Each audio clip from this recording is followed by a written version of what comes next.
सभी किसान साथियों को राहुल दिया कि राम राम भाई। किसान साथियों, सरकार कह रही है कि धान की फसल निकालने के बाद जो कचरा बचता है उसकी गांठें बनवाओ और उनको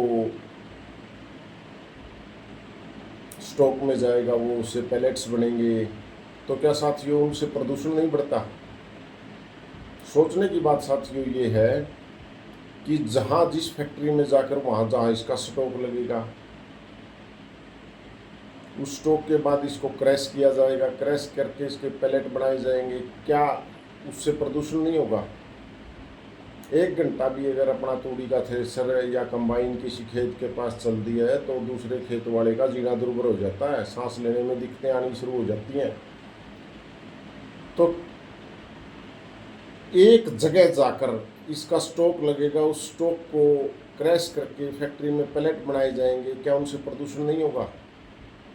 चलो साथियों, हम इस बात पर भी नहीं आते हैं। दूसरी बात, सरकार बोल रही है कि पराली नहीं जलानी, बेलर से गांठें बनवाओ। तो बेलर कहाँ पर है? इस बात को भी छोड़ो। हमारे गांव के अंदर ज़मीन में जो पानी का लेवल है वो बिल्कुल ऊपर है, ज़ीरो है। ट्रैक्टर चलना ही दुर्भर है। जो हम जीरी निकाल रहे हैं वो भी रोड पे रास्ते पे लाके हमारे को ट्रैली में डलवानी पड़ती है। तो क्या वहाँ बेलर उस ज़मीन में चलेगा? क्या उस ज़मीन में बेलर गांठें बनाएगा? क्योंकि बेलर जो है उसका खुद का वज़न ज़्यादा है, 5 क्विंटल के करीब एक गांठ का वज़न है। तो शायद साथियों वो भी नहीं चलेगा। चलो इस बात को भी छोड़ देते हैं। उससे अगली बात आ जाती है, अभी बडनपुर के पास, सुंदरपुर और बडनपुर के पास एक फैक्ट्री वाले ने 2500 एकड़ की पराली की गांठें बनाकर स्टॉक कर दिया 3-4 एकड़ के अंदर। तो हुआ क्या साथियों, उस 2500 एकड़ की पराली की जो गांठें बनी थी, जहाँ पर रखी थी, वो वहाँ आग लग गई।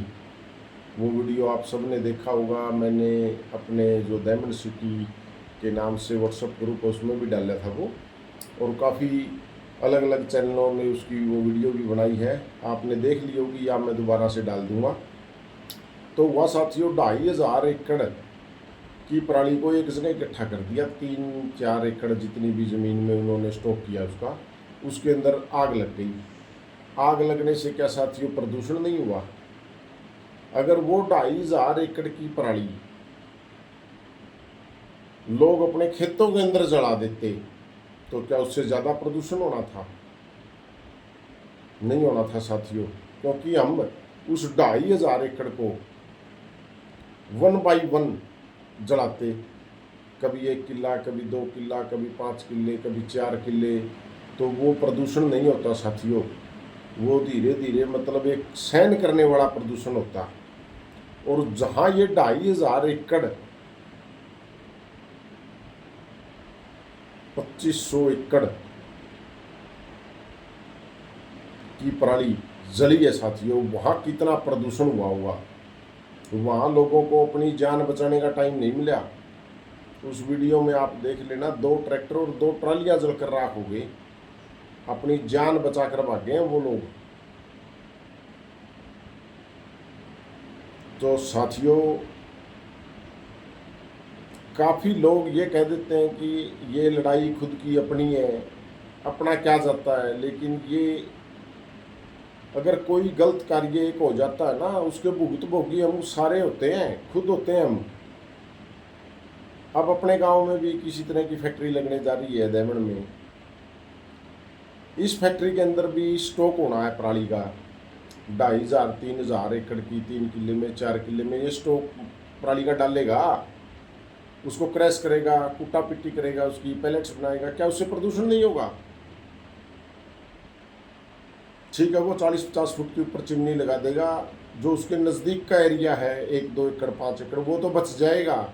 लेकिन वो धुआं, उसकी जो जहरीली गैसें हैं, जो उसके धूल के कण हैं, वो लगभग 1-1.5 किलोमीटर तक, यानी कि गांव की सीमा तक मार करेंगे। या इस पराली के स्टॉक के अंदर कभी आग लग गई तो हाल क्या होगा गांव का? उस फैक्ट्री के पास, जो स्टोक के पास जो आबादी है, उसका क्या हाल होगा? ये धुआं कहाँ जाएगा? हवा का रुख अगर गांव की तरफ हुआ तो गांव लगभग 1 किलोमीटर ही है वहाँ से, जिसके अंदर वहाँ से लेके वहाँ तक 20-30 घर भी है। तो उन घरों का क्या होगा, इस गांव का क्या होगा? दूसरी बात, जहाँ इस पराली के स्टोक में आग लगी थी सुंदरपुर और बडनपुर के अंदर, वहाँ ये बताया जा रहा है कि वहाँ कोई बिजली के तार भी नहीं थे। यहाँ से तो 11,000 वोल्ट की लाइन निकल रही है, दो तो इस जगह से।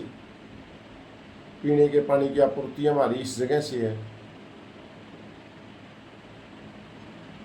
इसके जो धूल के कण है, इसकी जो राख है, वो उड़ के वाटर सप्लाई तक पहुँचेगी। जहर तो हम आज पीने लग रहे हैं, गंदा पानी तो गांव के अंदर चल रहा है, आप लोगों को पता है। लेकिन ये तो एक प्रकृति की मार है, हम इसको नहीं बदल सकते। क्योंकि बारिश ज़्यादा होगी, पानी का चढ़ाव ज़्यादा हो गया, टैंकों के ऊपर पानी चला गया, तो वो पानी गांव पीने लग रहा है। ये तो प्रकृति की मार है, साल में एक बार हुई है, महीने 2 महीने की दिक्कत। ये फैक्ट्री तो 12 महीने चलेगी। इसके जो धूल के कण है, वो वाटर सप्लाई के टैंक के ऊपर जमा होंगे, पानी के ऊपर। आपने खेतों में देखा होगा, कहीं थ्रेसर चलता है और जो नहर का खाड़ होता है, उस खाड़ में वो 100 किले आगे तक पानी जाता है। हम उस पानी को नहीं पी सकते, क्योंकि उसके ऊपर धूल के कण, गिरदा के कण चलते हैं उसके ऊपर, तो हम वो पानी नहीं पी सकते। पशु भी नहीं पीना पसंद करते उस पानी को। और हमारे यहाँ गाँव के दोनों टैंक ओपन है, 2 एकड़ के टैंक। तो इसके धूल के कण जब हवा गांव की तरफ की चलेगी तो वो टैंकों के ऊपर जमा होगा, तो वो गंदा पानी भी हमारे गांव वालों को पीने को मिलेगा। दूसरी बात, जहाँ ये फैक्ट्री लग रही है, पानी की जो मेन लाइन है 24 इंची जो सिमटेड पाइप है, वो इसी ज़मीन से गुजरता है। अगर यहाँ स्टोक के अंदर पानी भर गया तो पानी का रंग काला होगा साथियों। अगर नहर का ताज़ा पानी भी हम उस लाइन से लाएंगे तो उस लाइन के जो रिसाव है, पानी ओवरफ्लो होने की वजह से वो पानी सुराखों के अंदर से गांव में आएगा। लेकिन गांव की आंख कब खुलेगी? जब सारा मामला फिट हो जाएगा। तो साथियों, मेरा ये वीडियो बनाने का उद्देश्य इतना था कि गलत गलत है, सही सही है। अब काफ़ी साथी कहेंगे कि तुम भी गलत हो, तुमने भी कोई गलती कर रखी होगी। तो साथियों, अगर हमने या हमारे से कोई गलती हो रही है तो हम उसको सुधार रहे हैं और सुधार लेंगे। अगर कोई कमी फिर भी रहती है तो कोई साथी आकर बताए, हम उस गलती को सुधार भी लेंगे। गलत साथियों गलत है, गलत का साथ न दें, उसके विरोध में खड़े हो, उस गलत को ठीक करवाओ। वो एक व्यक्ति की लड़ाई नहीं होती। इस फैक्ट्री के पास मेरी तो 1 एकड़ ज़मीन है, ज़्यादा नहीं है मेरी। मैं तो उसको उठा के गांव में दोबारा मकान बना लूँगा। दुकान दोबारा गांव में नहीं बनाऊँगा तो शिवानी रोड पे मेरी ज़मीन पड़ी है 2 जगह, वहाँ बना लूँगा मकान। लेकिन वो लोग कहाँ जाएंगे जिनकी ज़मीन नहीं सिर्फ वहाँ है? गांव उठ के तो कोई नहीं जा सकता ना साथियों। मैं तो मेरे मकान की जगह चेंज कर लूँगा, पूरा गांव उठ के कहाँ जाएगा?